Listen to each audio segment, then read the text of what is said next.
ओम श्री गुरु सत्ताई नमः। सभी को प्रणाम। आइए समस्याओं का समाधान ऋषि चिंतन से के क्रम को आगे बढ़ाते हैं। प्रश्न: घर में लड़के का ही जन्म हो, लड़की ना जन्मे, ये आकांक्षा लड़कियों के अनुपात को कम करती जा रही है। क्या ये स्थिति समाज के लिए उचित है? उत्तर: लड़कियों का जन्म न हो तो अगली पीढ़ी को कौन जन्म देगा? तब तो नर नारी में से कोई भी पीढ़ी अधिक दिनों तक नहीं चल सकती। नारी के बिना समाज का क्रियाकलाप नहीं चल सकता। वो पीढ़ियों की सृष्टा है। यदि नर और नारी का अनुपात बिगड़ जाएगा तो प्रकृति का संतुलन बिगड़ जाएगा। मानव जाति का अस्तित्व ही खतरे में पड़ जाएगा। विज्ञान जगत के जितने भी आविष्कार हुए हैं वे सम्मिलित रूप से भी ऐसी वैकल्पिक व्यवस्था नहीं बना सकते कि प्रकृति की ये सनातन व्यवस्था यथावत चलती रहे। नारी और पुरुष एक दूसरे के पूरक हैं। दोनों का ही अपना अपना महत्व है। दोनों में ही न कोई कम है और न ही कोई ज्यादा।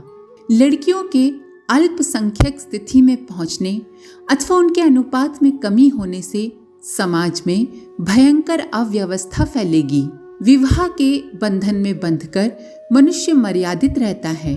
वो व्यवस्था न बन पड़ने से उच्छृंखल बनने की संभावना बढ़ेगी।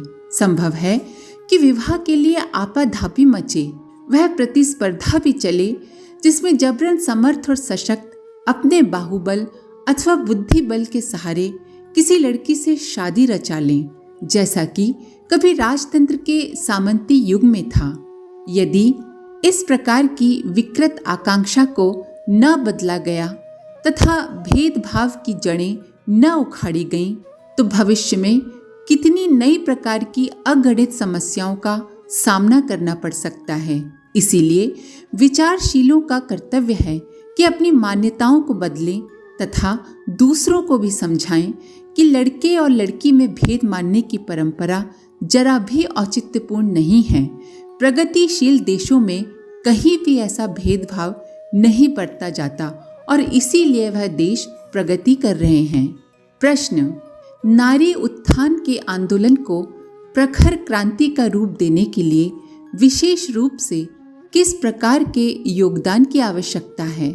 उत्तर: आज आवश्यकता ऐसी बहादुर नारियों की है जो अपनी व्यक्तिगत सुख सुविधाओं को लात मारकर महिला कल्याण के महान यज्ञ में अपने जीवन को लगा सकें। अपने देश में शिक्षित नारियों की संख्या तो बढ़ रही है, पर उनमें से बहुत कम ही ऐसे निकलती हैं जो अपने वर्ग की दयनीय दुर्दशा के लिए किसी प्रकार की कसक अनुभव करें। ज्यादातर नारियां तो उसी रटे रटाए ढर्रे में ढल जाती हैं। देखा तो यहाँ तक जाता है कि नारी ही नारी के साथ शत्रु जैसा व्यवहार करती है। विवाह की इच्छा स्वाभाविक है, पर अपने वर्ग की दुर्दशा मिटाने के लिए उस सुख को लात मार देना अस्वाभाविक नहीं है। और विवाहित होने पर भी नारी उत्थान का कार्य किया जा सकता है। और कुछ नहीं तो अपने घर में ही बेटे और बेटी के बीच में भेदभाव न बरतें, बेटी को कम न आंकें, उसे समर्थ सशक्त बनाएं, स्वावलंबी बनाएं। काश नारियों के मन में अपने वर्ग के प्रति करुणा भरी कसक जग सकी होती तो अपने जीवन को नारी उत्कर्ष की सेवा साधना में लगाकर वो धन्य बना सकती हैं। कितनी ही विधवाएं, कितनी ही परित्यक्ताएं हैं जो अपने लिए और अपने आश्रयदाताओं के लिए भार बनकर जी भर रही हैं।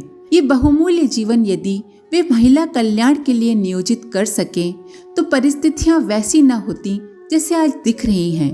कितनी ही सुसंपन्न महिलाएं जिनके घर प्रचुर सुविधा साधन हैं, नौकर चाकर रहते हैं, जिनके पास बहुत सारा खाली समय है जिसे काटने के लिए वो किटी पार्टी करती हैं, उन्होंने अगर इस दिशा में कुछ कदम उठाया होता तो उनका जीवन सार्थक हो गया होता और दूसरों को भी उनका अनुकरण करने की प्रेरणा मिलती।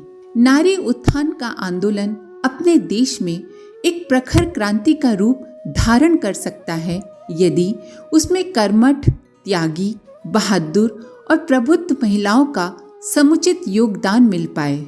नारी के उत्थान के लिए नारी को ही आगे आना पड़ेगा। प्रश्न, अपने देश में आज भी कई ऐसी जगह हैं जहां नारी विधवा होने के बाद दूसरा विवाह नहीं कर सकती। क्या ये उचित है? उत्तर, ऐसे पुरुष या ऐसे लोग जिन्होंने विधवाओं पर ऐसा प्रतिबंध लगाया हुआ है, उनको विचार करना चाहिए कि यदि ये प्रतिबंध उचित है तो ऐसा ही बंधन वो कठोरता के साथ पुरुषों पर भी लागू कर दें, और यदि उसमें नर को असुविधा होती है और उसे दूसरे विवाह की छूट दी जाती है तो फिर प्रत्येक न्यायशील व्यक्ति को वैसी ही छूट, सुविधा, समर्थन एवं प्रोत्साहन नारियों को देने के लिए भी आगे आना पड़ेगा। यदि विधुर होने के बाद पुरुष को दूसरा विवाह करने की छूट है तो ठीक उसी तर्क और उसी न्याय के आधार पर नारियों को भी वैसी ही सुविधा मिलना चाहिए। न्याय की तुला बेइंसाफी तथा पक्षपात का रुख न नर के साथ अपनाए और न नारी के साथ। इस पर हर धर्म और ईमान की महत्ता समझने वाले व्यक्ति को पूरा ध्यान रखना चाहिए। प्रश्न, नारी उत्थान के लिए किस प्रकार, कहां से कार्य प्रारंभ करें जिससे जनता का सहयोग भी मिले? उत्तर, कितने ही कार्य ऐसे हैं जो नारी उत्थान के लिए हर जगह आरंभ किए जा सकते हैं और किए जाने चाहिए। शिक्षा का स्थान सर्वप्रथम है। निरक्षरता मिटाए बिना ज्ञान के कपाट खुलने का अवसर ही नहीं आएगा। प्रौढ़ महिलाओं के लिए तीसरे पहर चलने वाली पाठशालाएं मोहल्ले मोहल्ले और गांव-गांव में स्थापित की जानी चाहिए। इनमें अक्षर ज्ञान ही नहीं, मानव जीवन एवं सामाजिक स्थिति की सभी छोटी बड़ी समस्याओं के स्वरूप समझाए जाएं और चारों ओर फैली हुई विकृतियों के दुष्परिणाम एवं निराकरण करने के उपाय सिखाया जाएं। इस प्रकार का शिक्षण नारी उत्कर्ष की आधारशिला बन सकता है। जहां संभव हो सिलाई आदि गृह उद्योगों का भी उसमें सम्मिश्रण रखा जाए। कन्या पाठशालाएं, महिला विद्यालय, बाल मंदिर, शिल्प शिक्षा, आरोग्यशाला, प्रसूति गृह, संगीत प्रशिक्षण, कला कौशल जैसी कितनी ही रचनात्मक गतिविधियां महिला सेवा संगठनों द्वारा चलाई जा सकती हैं।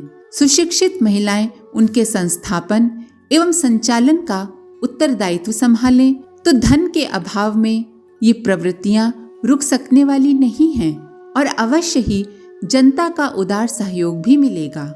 महिलाओं को किसी भी तरह स्वावलंबी बनाया जाए ताकि वो आत्मसम्मान से जी सकें। ऐसे रीति रिवाज जैसे घूंघट आदि जो नारी को पीछे धकेलते हैं, उन्हें बंद किया जाए। आज के लिए इतना ही। अपने विचार कमेंट बॉक्स में जरूर लिखें। आप सभी का धन्यवाद। ओम शांति। हमारे YouTube चैनल को सब्सक्राइब करें और बेल आइकन को दबाकर ऑल पर क्लिक करें ताकि आने वाले सभी वीडियोस की नोटिफिकेशन आपको मिलती रहे।